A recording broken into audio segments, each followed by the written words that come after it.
आज के इस वीडियो लेक्चर में हम moment of inertia of a solid sphere को कैलकुलेट करने की कोशिश करेंगे।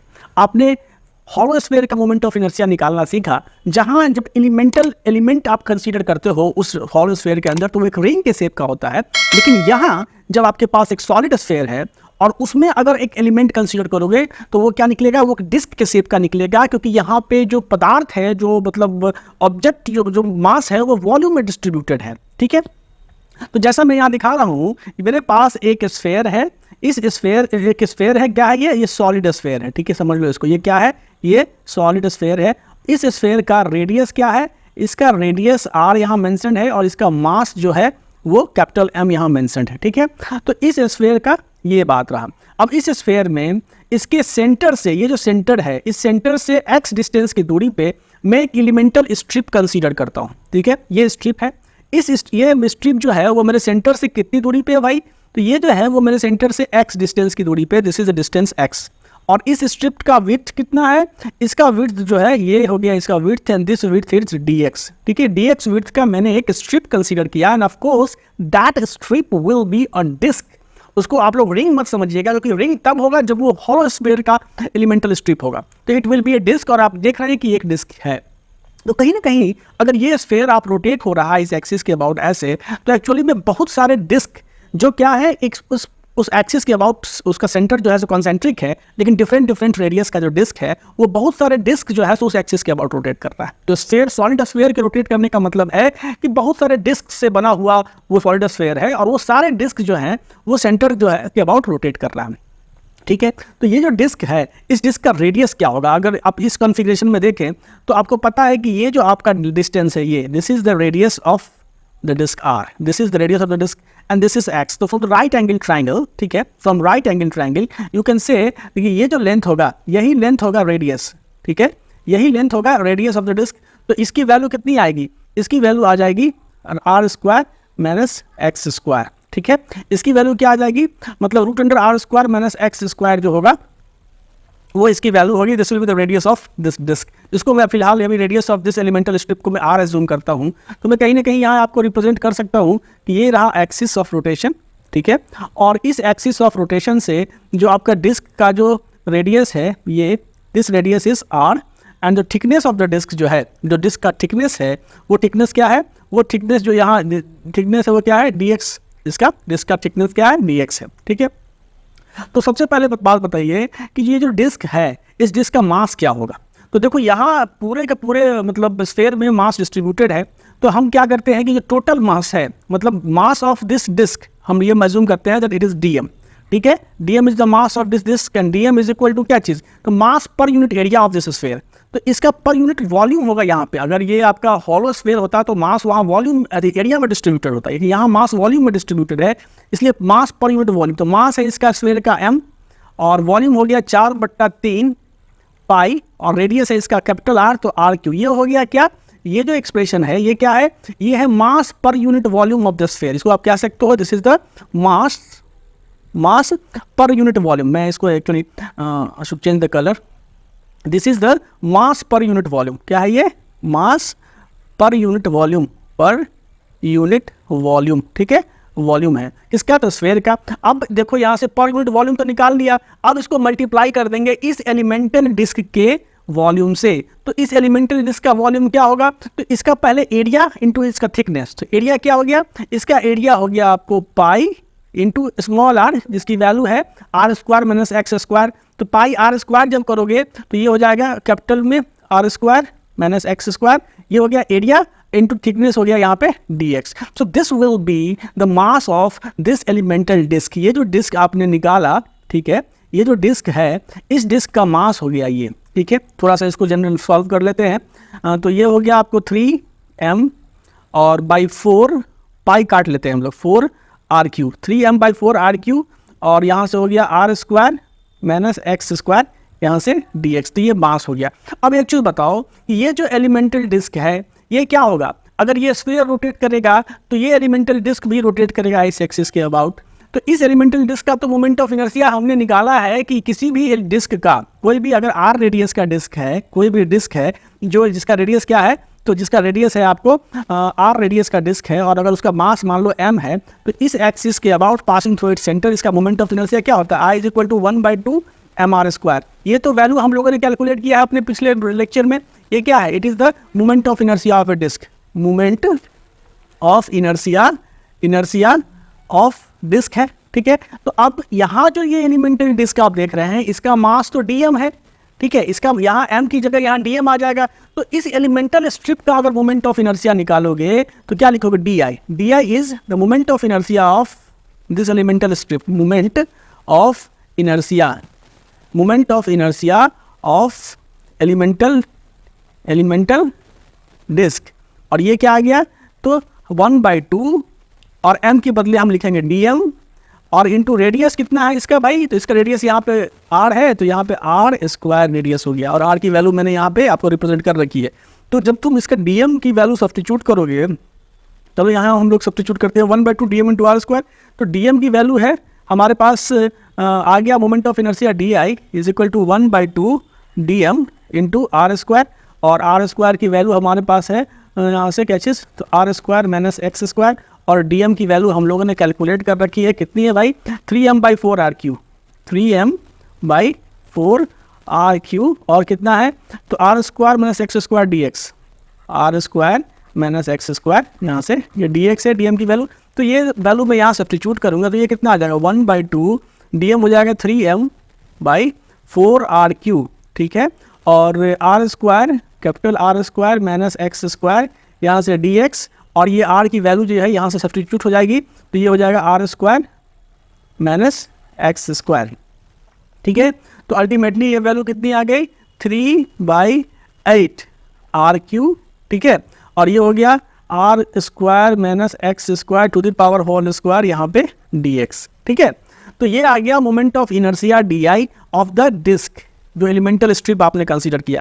अब एक बात बताओ कि ये तो केवल इस स्ट्रिप का मोमेंट ऑफ इनर्शिया हुआ, अब जब ये जो स्ट्रिप है वो तो हर जगह है, यहाँ भी ये स्ट्रिप हो सकता है, this will also be A strip. तो कहने का मतलब जो है, सो अगर तुम इस जो स्फेयर में सारे स्ट्रिप्स को कंसीडर करना चाहोगे, तो तुमको इंटीग्रेशन का लिमिट कहाँ से कहाँ लेना पड़ेगा, तुमको इंटीग्रेशन का लिमिट -r, ये जो पोजीशन होगा वो क्या होगा, ये -r होगा, और ये पोजीशन क्या होगा, r रेडियस का है तो ये +r होगा। इसलिए तुम इसको जब इंटीग्रेट करोगे ना, तो di को जब इंटीग्रेट करोगे कहाँ, -r से लेकर के r के बीच, तो मोमेंट ऑफ इनर्शिया निकलेगा सॉलिड स्फेयर का, और इसको कहाँ करोगे, -r से r के बीच में तुम इसको इंटीग्रेट करोगे। तो ऐसे भी ये सिमेट्रिक ही लग रहा है, मतलब देखो तो जितना स्ट्रिप ऊपर होगा स्फेयर के, उतना ही स्ट्रिप नीचे होगा। तो जो कंट्रीब्यूशन मोमेंट ऑफ इनर्शिया में ऊपर वाले स्ट्रिप्स का होगा, उतना ही कंट्रीब्यूशन नीचे वाले स्ट्रिप्स का होगा। तो हम कहीं ना कहीं इसको लिख सकते हैं 2, और यहाँ से जो कांस्टेंट है उसको बाहर ले लेते हैं, तो 3/8 कैपिटल r³, और यहाँ इंटीग्रल करते हैं 0 to r, और ये इंटीग्रेशन हो जाएगा r²। तो इसको कर सकते हो तुम r⁴ plus x⁴ minus twice r² x², और यहाँ से ये हो गया dx। तुम इसको सॉल्व करो, ये 6/8 r³ हो गया, इसको सॉल्व करोगे तो r4 बाहर आ जाएगा। मतलब कहने का मतलब ये है कि जब तुम इसको इंटीग्रेट करोगे तो ये क्या आ जाएगा, r⁴, ठीक है, और इंटू dx हो गया, तो ये x हो जाएगा, प्लस इसका करोगे तो x⁵/5 आ जाएगा, और माइनस ट्वाइस ऑफ r², और x⁵3, ये इंटीग्रेशन की वैल्यू होगा। इस 0 to r सब्स्टिट्यूट कर दो यार तुम इसमें, तो तुम यहाँ लिखोगे 6/8 r³, ठीक है, और ये कितना आ गया है यहाँ पे di, मैंने जो di निकल लिखा था, तो थ्राइस ऑफ m जो था, मैं यहाँ पे m मिस कर रहा था, that's why the m was missing here. So यहाँ m मत भूलिएगा भाई, मैं तो एक्सप्रेशन गलत आ जाएगा। तो अब यहाँ पे डालो तो ये कितना आ जाएगा, r⁵ आ जाएगा, क्योंकि यहाँ r सब्स्टिट्यूट होगा तो ये r⁵ आ जाएगा, प्लस ये भी हो जाएगा r⁵5/5, और माइनस ये हो जाएगा कितना, तो माइनस ट्वाइस ऑफ r⁵5/3, ठीक है। यार इसको सब्स्टिट्यूट कर सॉल्व कर लो, इसको मैं सॉल्व यहाँ से करता हूँ, ठीक है। तो ये हो गया 6m, सॉरी ये m है भाई, ये m है, this is m, 6m/8 r³, और मैं इसको सॉल्व कर रहा हूँ, तो ये कितना आ जाएगा, यहाँ 5 है 3 है, तो सीधे एलसीएम ले लेता हूँ, 15 आ गया, ठीक है। तो ये हो गया 15 r⁵ प्लस यहाँ पे 3 r⁵, और माइनस यहाँ पे 10 r⁵, ये आ गया। तो जब तुम इसको निकालो यहाँ से 6m/8r³, ठीक है, और ये कितना आ गया, तो ये देखो यहाँ से, तो ये हो गया 18, तो ये हो गया 8r⁵ बाई 15, ठीक है, बाई 15। तो अब यहाँ से देखो 8 से 8 तो हम लोग काट ही सकते हैं, और 2 नहीं सॉरी 3 दूना 3 से कटेगा 3 2, और यहाँ पे 5 आ जाएगा। तो ये क्या आ गया 2/5 m r⁵, क्योंकि r की पावर 3 है तो इससे कटेगा तो r की पावर स्क्वायर हो जाएगा mr²। तो finally we have calculated the moment of inertia of a solid sphere SH is equal to 2/5 mr²। अब ये जो एक्सप्रेशन हमने कैलकुलेट किया, ये तो आपको याद रहने ही चाहिए, you should remember this expression, क्योंकि ये जो है वो याद रहना चाहिए। डेरिवेशन कम आता है और एक्सप्रेशंस ज़्यादा पूछे जाते हैं। तो moment of inertia of a solid sphere आपने निकाल दिया 2/5 mr², जबकि होलो स्फीयर का क्या आया था 2/3 mr²। यहाँ पे आप एक चीज़ गौर करेंगे कि हमने जो स्ट्रिप लिया है वो एक डिस्क निकल के आया। इस सवाल को हम लोग एक अलग तरीके से भी सॉल्व कर सकते हैं, जहाँ हम एक डिस्क नहीं लेंगे, हम एक सॉलिड स्फीयर को बहुत सारे होलो स्फीयर से बना हुआ एज्यूम करेंगे। कैसे? Let's see. Instead of taking the disc, ठीक है, at a distance x from the centre, ठीक है, सेंटर से x दूरी पे हम डिस्क नहीं कंसीडर करेंगे, we consider a thin elemental shell of radius x and width dx। मतलब हमारा सेल कुछ ऐसा हम कंसीडर कर रहे हैं। यहाँ हम डिस्क नहीं ले रहे हैं, हम एक होलो स्फीयर कंसीडर कर रहे हैं जिसका रेडियस क्या है, जिसका रेडियस x है और थिकनेस dx है, ठीक है। अब आपको पता होगा कि इस होलो स्फीयर का मास क्या होगा, क्योंकि एक एलिमेंटल स्ट्रिप है, ठीक है, एलिमेंटल स्फेरिकल सेल है। ये जो होलो स्फीयर आप देख रहे हैं, this is a elemental spherical shell, spherical shell. तो अगर ये सॉलिड स्फीयर रोटेट करेगा तो कहीं ना कहीं बहुत सारे स्फेरिकल सेल रोटेट करेंगे एक्सिस के अबाउट, जिसका रेडियस अलग अलग होगा लेकिन सेंटर उस एक्सिस पे ही लाई करेगा। मतलब आप कह सकते हो कि solid sphere is made up of n number of spherical shells, ठीक है। तो हमने सॉलिड स्फीयर एक होलो स्फीयर कंसीडर किया है at a distance x from the axis of rotation and centre of the solid sphere से x दूरी पे हमने एक क्या किया, स्फेरिकल सेल कंसीडर किया। तो इस सेल का मास क्या होगा ये जानना जरूरी है। हम लोग को पता है, अगर मानो कि let dm be the mass of the spherical shell, dm क्या है, तो मास है किसका, मास ऑफ स्फेरिकल सेल, ठीक है। स्फेरिकल सेल का जो मास है वो dm है। तो तुम लिख सकते हो क्या चीज़ कि इस पूरे सॉलिड जो आपका मतलब सॉलिड स्फीयर है उसमें मास पर यूनिट वॉल्यूम क्या है, तो m बाई जो टोटल वॉल्यूम हो गया सॉलिड स्फीयर कितना 4/3 पाई इंटू कैपिटल R पे Q। This is the mass per unit volume of the solid sphere, जिसका मोमेंट ऑफ इनर्शिया आपको निकालना है। अब इसको हम मल्टीप्लाई करेंगे किससे, तो जो आपका वॉल्यूम है होलो स्फीयर का, तो होलो स्फीयर का क्या वॉल्यूम होगा, तो एरिया कितना हो जाएगा होलो स्फीयर का 4πr कितना है, तो x², और इंटू थिकनेस कितना है, तो dx, ये हो गया एरिया इंटू थिकनेस dx। तो ये एक्चुअली में क्या है, ये जो पोर्शन आप देख रहे हैं ये एक्चुअली में क्या है, it is the volume of solid sphere, ठीक है। ये क्या है, वॉल्यूम है ऑफ सॉलिड स्फीयर, ठीक है। तो हम लोग फाइनली सॉलिड जो volume of hollow sphere spherical shell, this is the volume of spherical shell, ठीक है। क्या ये वॉल्यूम ऑफ स्फेरिकल सेल है, स्फेरिकल शेल है, ठीक है।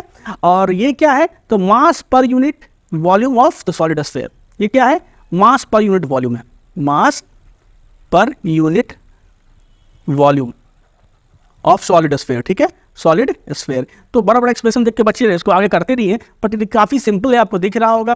तो आप जब आप इसको सॉल्व करेंगे तो ये क्या हो जाएगा, 4π काट दो यहाँ से, तो ये 4π है, ये कट गया और ये 4π कट गया और 3 ऊपर चला जाएगा। तो मैं कहीं ना कहीं इसको लिख सकता हूँ कि ये आ गया m thrice of m by r³ आ गया यहाँ पे, ठीक है, r³ और यहाँ से आ गया कितना x² इंटू यहाँ पे ये dx आ गया, and this is the mass of this, ये क्या है dm, mass of the spherical shell आ गया। ये जो स्ट्रिप आपने कंसीडर किया इसका मास आ गया, मतलब ये तो चीज़ आप देख रहे हैं कि मास आ गया। तो फाइनली देखो, तो मैंने यही बात समझाने की कोशिश कर रहा हूँ कि जब कोई सॉलिड स्फीयर रोटेट करता है तो इसका मतलब है कि बहुत सारे जो मतलब स्फेरिकल सेल्स से वो बना है सॉलिड स्फीयर, तो वो उसके साथ रोटेट करता है। तो ये पिक्चर वही बताने की कोशिश कर रहा है, हालांकि we do not require it there, क्योंकि हम लोग समझ चुके हैं इस बात को। तो dm हमको आ गया 3/m r³ x² dx, ठीक है।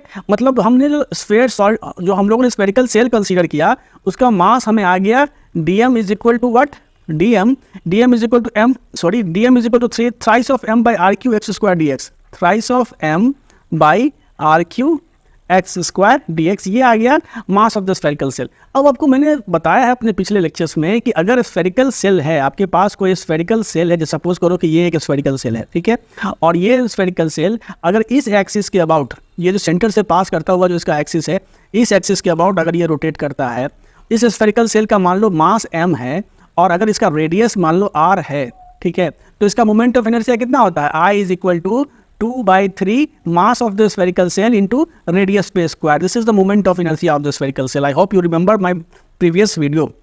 क्योंकि अगर नहीं याद है तो देख लिया उसे। तो बस अब मुझे ये पता है कि किसी स्फेरिकल सेल का मोमेंट ऑफ इनर्शिया क्या होता है, 2/3 times the mass of the spherical cell into radius space square. तो यहाँ पे जो एलिमेंटल स्ट्रिप है वो तो एक स्फेरिकल सेल है, तो उसका मोमेंट ऑफ इनर्शिया जो होगा DI, ठीक है, DI क्या है, तो मोमेंट ऑफ इनर्शिया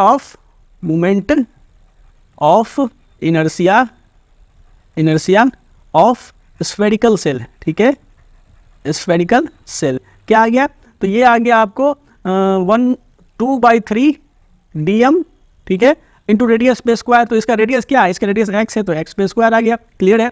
तो अब यहाँ पे मैं dm की वैल्यू सब्स्टिट्यूट कर दे रहा हूँ, 2/3 और dm हो गया मेरा कितना, तो thrice of m by r cube x square d x और इंटू यहाँ पे एक्स स्क्वायर। तो ये यहाँ से 3 से 3 तो पहले उड़ा दो यार, टेंशन नहीं लेने का। तो ये हो गया twice of m by r cube x to the power 4 यहाँ पे dx। अब एक चीज़ बताओ, ये जो स्फेयर है हमारा, ये तो मैंने x डिस्टेंस पे कंसीडर किया है। अब अगर मैं बहुत सारे स्फेयर को कंसीडर करना है मतलब, तो मुझे क्या करना पड़ेगा, इस x की वैल्यू कैसे वेरी करेगी, ये जो x है इसकी वैल्यू वेरी करेगी फ्रॉम 0 यहाँ से लेकर के, ठीक है, मतलब इस x का जो तुम इंटीग्रेट करोगे जब, तो तुम x की वैल्यू कैसे वेरी करवाओगे, फ्रॉम 0 टू r, ठीक है, क्योंकि यहाँ जो r रेडियस पे जो स्फेरिकल सेल होगा वो पूरा का पूरा इसको बाउंड्री को कवर कर लेगा। तो यहाँ जो हम निकालेंगे moment of inertia of the solid sphere SH, ठीक है, SH मान लेना सॉलिड स्फेयर, या मैं सॉलिड SH सही नहीं रहेगा, सॉलिड स्फेयर में लिख ही देता हूँ। ये हो गया moment of inertia of solid sphere, क्या हो गया, moment of inertia of solid sphere and this is equal to integral of DI, और कहाँ से कहाँ, तो 0 टू r इंटीग्रेट करेंगे। तो ले लो भाई, मैं twice of m by r cube x to the power 4 dx integrate करूँगा 0 टू r। तो मैं कांस्टेंट तो बाहर निकालो पहले, तो twice of m by r cube मेरा कांस्टेंट है, वो तो बाहर निकल जाएगा, और integral of 0 to r x के पावर 4 dx बचेगा।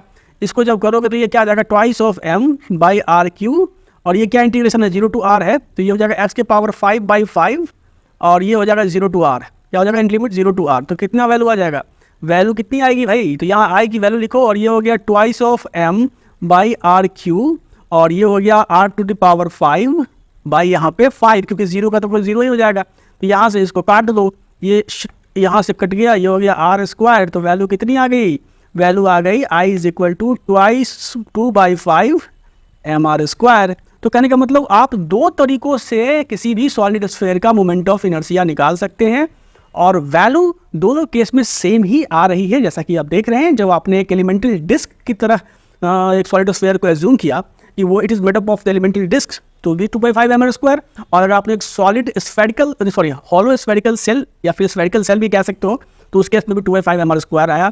तो आई होप कि आपको डेरिवेशन समझ में आया होगा, and if you like the video please don't forget to comment and subscribe the channel. Thank you very much friend.